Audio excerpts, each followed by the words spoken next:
Hello, I'm going to demo Dynamic Access Control with CA DataMinder and Windows Server 2012. Jane Doe and John Smith are using a file share to collaborate on a report. Jane Doe creates the first version on her desktop. Initially, none of the document's classification properties are set. She then copies the presentation into the file share. The file server detects a new file and correctly classifies the file using the CA DataMinder content classifier.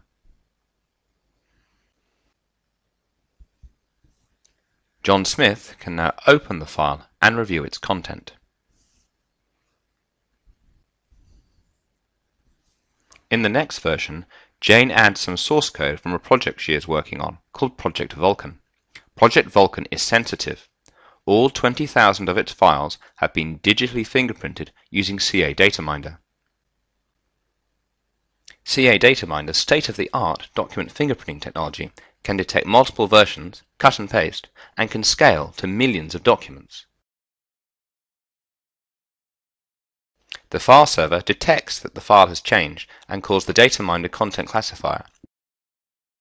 Using its advanced described content and document fingerprinting capabilities, it correctly identifies that the report now contains source code and document fragments from Project Vulkan. When John Smith tries to open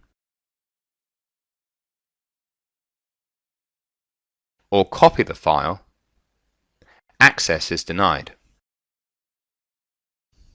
John Smith is denied access because the folder permissions only permit Project Vulkan members to access Project Vulkan documents.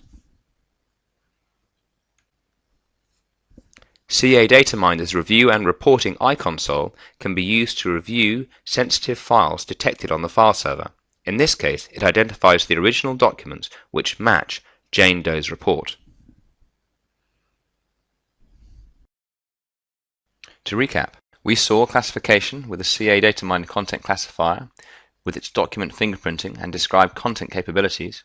We then saw how Microsoft's file classification infrastructure integrates with the CA DataMinder iConsole. And most importantly, we saw how CA DataMinder can be used with dynamic access control to protect sensitive information.